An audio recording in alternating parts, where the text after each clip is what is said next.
Hei folkens, da vi på vei til Solheimstulen. Vinterferien har startet, og jeg får endelig forhåpentligvis et par dager i fjellet. Turen starter mot Mårbu, men jeg skjærer vestover. Etter hvert over mot Rauhelleren, men jeg skal ikke så langt. Og så tilbake.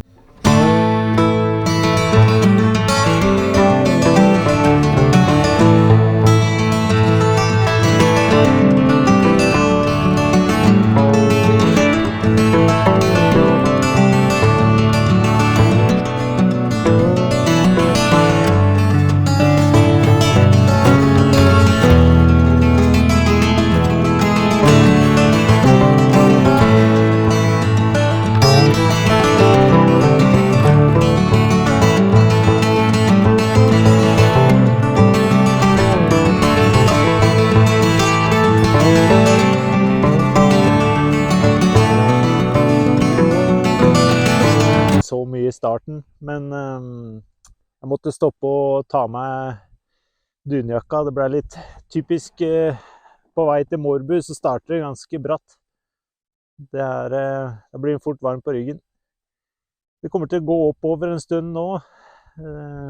Heldigvis lite sånn skuterspor jeg kan følge.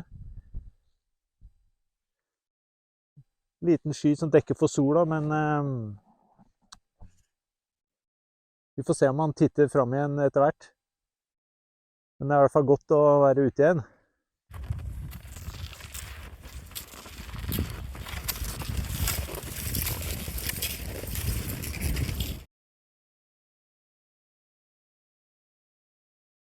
Da har vi kommet oss opp på flata. Nå skal vi videre innover mot Mårbu. Det er heldigvis en stikka snøskuterrute fortsatt. Da er det litt lettere å gå. Nå som det er flatere, så kan vel kanskje tempoet øke litt også. Ja, vi har gått i 50 minutter, nesten en time. Startet 3:30. Det er ikke alt for mye dagslys igjen, men vi får se hvor langt vi kommer. Ja, men da fortsetter vi da.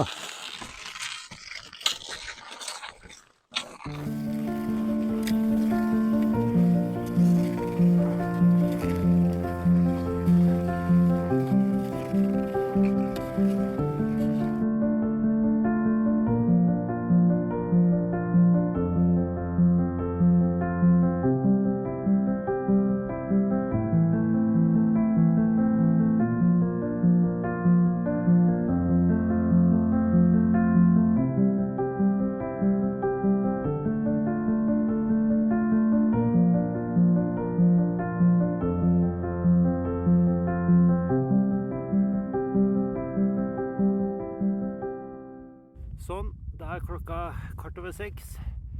Jeg er fremme ved Smågefjorden, som jeg hadde satt meg som mål. Det var periodevis ganske kaldt. Jeg har fått igjen litt varme i fingrene nå. Tråkket til teltplass, og så skal vi få opp teltet.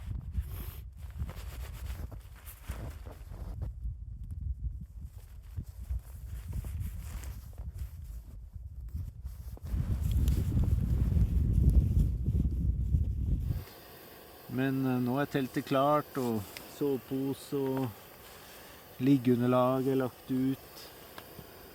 Og jeg har gjort det hjemmekoselig. Jeg har varmet noe vann og skal sette i gang med middagen. Nå blir det kos. Ja, i kveld blir det steinsopp og kremet risotto.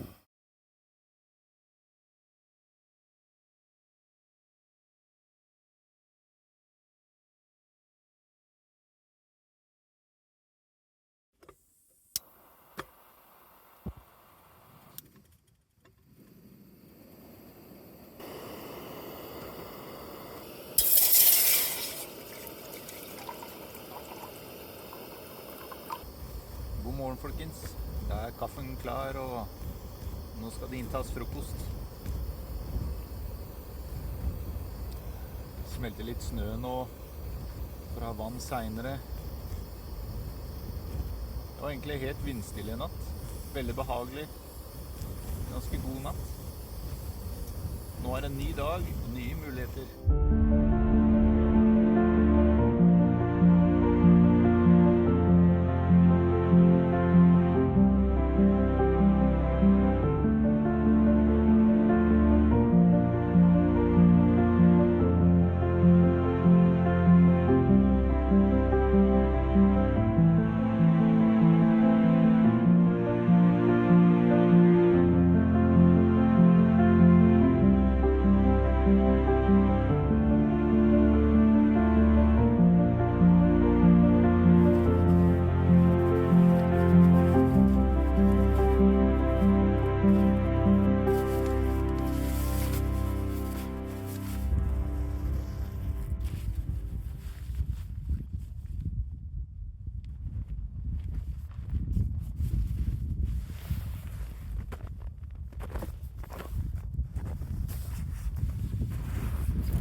Her kan dere se et enkelt snøanker jeg lagde. Kjøpte noen billige kuttebrett på Sparkjøp. Punsja høl i dem. Litt paracord, krympestrømpe i enden og en krok. Fungerer som gull. Ja, da er telt og leirplass pakka sammen. Eneste sporet du kan se er litt kaffesøl, eller så er all søppel er tatt med. Vi er ved Smågefjorden, og til høyre fortsetter egentlig skutersporet til Morbu. Jeg skal følge det ned på flata, men så skal jeg skjære bakover innover meg her, for å gå gjennom dalen mot Ulvelilegre. Det er bare nå som det er flott skifør, og da er det liksom muligheter for å utforske litt enklere enn til fots om sommeren. Og så er det jo en helt annen opplevelse å være på fjellet om vinteren. Så lenge en er forberedt på at det er kaldt, så er det helt nydelig. Det er lett skydekke i dag, sola titter igjennom. Jeg kommer til å ha sånn vestavind mot meg, men forhåpentligvis blir det varmt å gå, så da er det helt ok. Ja, nå tenker jeg at vi bare starter klokka 11:30. Akkurat passe tid å begynne å gå på.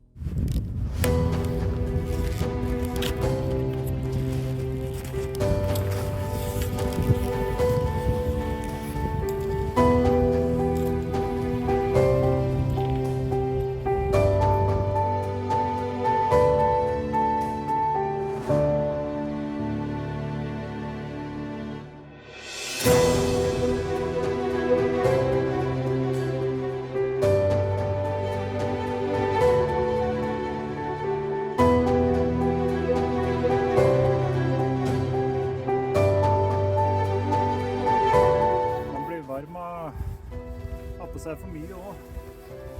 Så får gjøre litt lettelser i antrekk.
Da er jeg kommet frem til neste leirplass. Som dere så var det folk på Ulveli. Jeg hadde egentlig tenkt å stoppe der for å ha middag hvis det ikke var folk, men siden det var folk der, så ga det ikke. Da gikk jeg heller noen kilometer videre, så blir det et par færre i morgen. Akkurat nå ble det helt vindstille. Ble jeg nesten varm i toppen. Klokka 3:30, så 4 timers tur i dag. Akkurat passe. Det er i hvert fall lys når man setter opp teltet og ser hva en legger ut.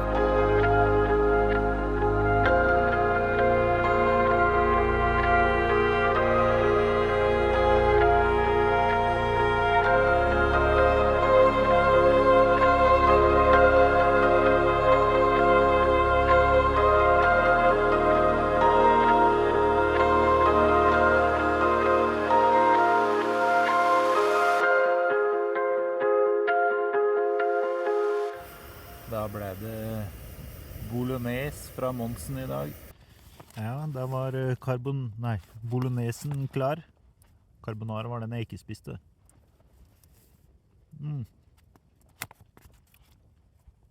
Ikke sånn voldsom smak, men i hvert fall noe som varmer og metter, tror jeg.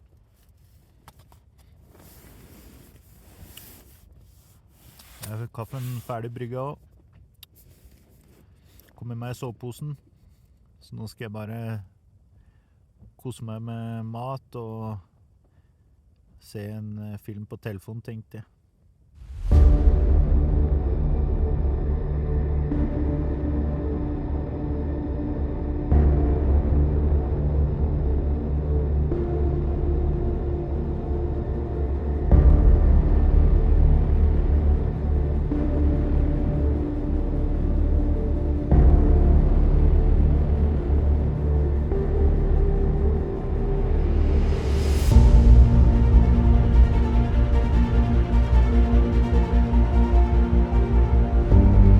God morgen, folkens. Det er klokka litt over 8. Akkurat stått opp, fått på kaffevannet. Sover ganske godt i natt. Eller sover egentlig veldig godt. Men jeg la meg veldig tidlig, så det ble en lang natt. Men jeg måtte opp på do. Noen ganger er det ikke alltid så gøy, men i dag så var det verdt det. For når jeg kom ut, så var det jo skikkelig nordlys. Blafra over himmelen. Det var spektakulært. Jeg tror jeg fikk noen gode bilder. Fløy rundt i boblejakke og ullbuksa. Så selv om det er hat å stå opp og komme ut om vinteren midt på natta, så er det noen ganger en opplever noe da også. Nå er det på tide å få kverna kaffe og spise frokosten. Så vi ser på hva den nydelige dagen her byr på.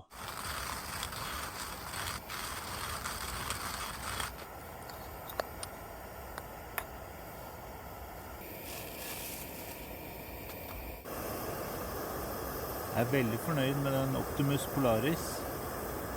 Selv om jeg i utgangspunktet kun bruker den med flytende drivstoff, så skal den jo kunne ta gass også. Ja, da var kaffen klar. Kos dere, folkens.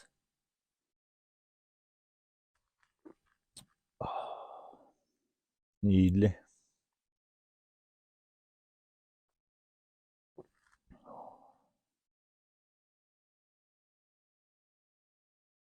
Da er kaffe og frokost fortært. Jeg tror det har vært kaldere i natt. Det virker som teltet er rimelig rima, og snøen rundt som jeg gravde oppå stormmattene, det er veldig hardt. Så jeg tror det er i hvert fall tosifret kaldt i natt. Sola skinner, og forhåpentligvis blir det sånn på resten av turen. Det greit å ta en opptelling av alle plugger og utstyr, så det ikke er noe som gjemmer seg i snøen. Jeg er veldig glad i pakksekker, sånne små og store, forskjellige poser. Det er lett å ha kontroll på utstyr og lett å organisere. Ja, da er alt pakka klart. Nå skal jeg gå siste bit mot Solheimstulen. Jeg kikket på kartet, det er ca. 8 kilometer. Men jeg runder en ut her borte, og da er det for det meste nedover tilbake igjen. Så det blir bare en sånn kosetur i fint solvær. Man er jo bortskjemt å kunne pakke ned telt og sekk og alt sammen i pent vær. Da er det jo ikke noe problem at ting blåser og forsvinner. Men det er fortsatt noen kilometer å gå, så vi starter litt før i dag, klokka 11:05.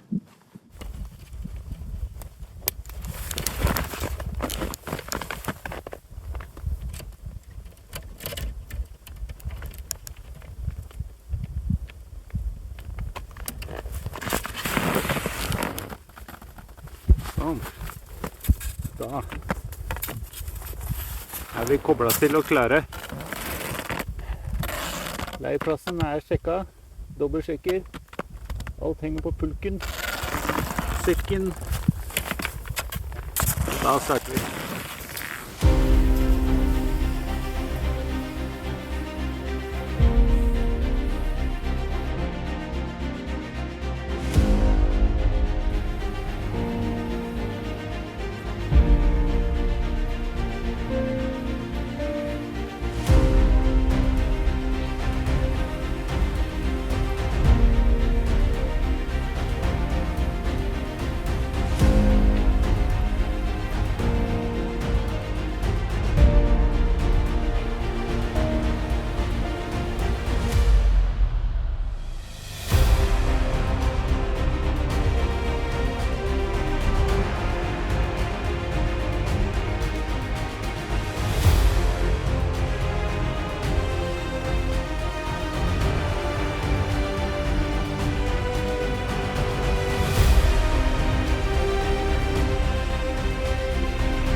Ja, folkens. Da kom vi full rundtur. Solheimstulen rett der borte. Jeg tenkte jeg må få meg litt kaffe og en fortjent vaffel der borte før jeg setter veien hjemover. Merkelig nok har jeg ikke møtt på en skiløper innover her. Jeg vet ikke om fordi det er vinterferieskifte, fordi Oslo er ferdig, Viken og sånn begynner nå. Men uansett, knallvær, knalltur. Håper dere har likt å bli med på dere også.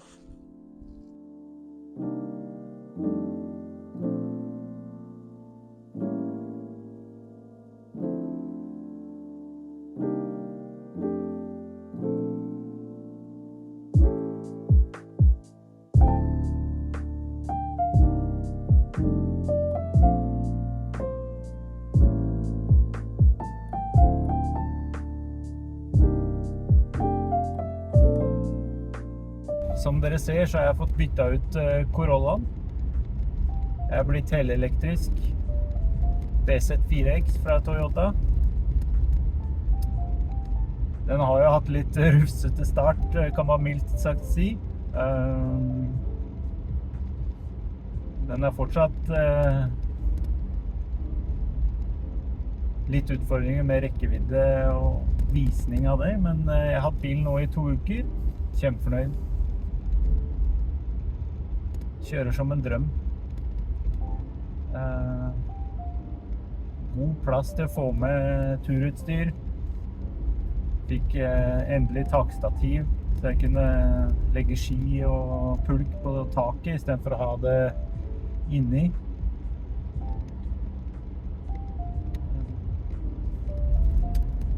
Selvsagt, det er jo noen utfordringer med å være elektrisk. Da må du liksom lade når du kan, og ikke når du må, som det ordtaket heter.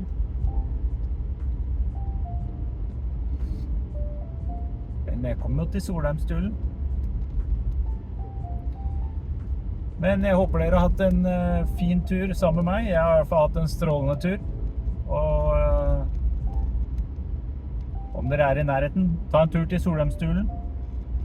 Flott utgangspunkt for mange turer. Og området i seg selv er kjempefint. Da tenker jeg bare cruiser hjemover, og så ses vi på neste eventyr. Ha det bra!